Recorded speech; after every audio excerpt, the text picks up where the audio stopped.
Habari ya leo wapendwa watazamaji, karibu tena kwenye chaneli yetu ya Penicare Afya. Leo nataka kushare na wewe mwanamke dalili 10 muhimu ambazo zikijitokeza unaweza kuonyesha kwamba tayari wewe ni mjamzito.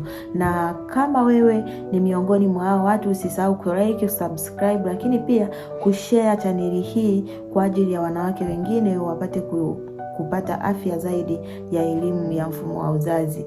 Hebu tusonge pamoja hadi mwisho. Dalili ya kwanza ni kukosa hedhi. Hii kama wewe ulikuwa na mzunguko wa kawaida ambao haubadiliki ghafla hedhi kakata, ni dalili ya kwanza ambayo itakufanya wewe ujihisi kwamba wewe tayari ni mjamzito. Lakini dalili ya pili ni kichefuchefu na kutapika. Hasa nyakati za asubuhi, watu wengi mmekuwa mkitapika, wengine mchana, wengine usiku, kulingana na siku hiyo umekuaje. Lakini husababishwa na mabadiliko ya homoni mwilini. Lakini dalili ya tatu ni kuchoka bila kufanya kazi yoyote au kufanya kazi nzito. Hii inaweza kujikuta unahitaji kulala mara kwa mara na kuhisi mwili hauna nguvu kama kawaida. Na hiyo ni dalili ambayo wewe itakufanya ujihisi kivingine. Lakini dalili ya 4 ni maumivu au kuvimba kwa matiti. Yanaweza kuwa laini sana lakini kuuma na kuongezeka umbo kuliko hali ya kawaida. Lakini pia dalili ya 5 ambayo wewe unaweza kuipata ni kukojoa mara kwa mara.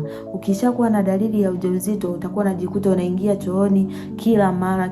Hata kama utakuwa hujanywa maji mengi au utakuwa hujanywa maji, pia utaenda chooni. Lakini dalili ya 6 ni kupata hamu au chuki ya vyakula fulani. Kuna vyakula ulikuwa unakula kila mara kabla, lakini ukishabeba ujauzito, ukishakuwa na hizo dalili, utajikuta vile vyakula unaanza kuvichukia, lakini unapenda vile ambavyo ulikuwa hauli mara kwa mara. Lakini dalili ya 7 ni maumivu madogo ya tumbo au tumbo la chini au mgongo. Na haya maumivu yanatokea na wakati mwingine yanaweza kufanana na ya hedhi, lakini hayaambatani na damu. Na dalili ya 8 ni kizunguzungu au kuhisi kichwa chepesi. Sana sana hiyo hali inakuwa inakutokea mara kwa mara pale ambako utajikuta tayari una dalili hizo.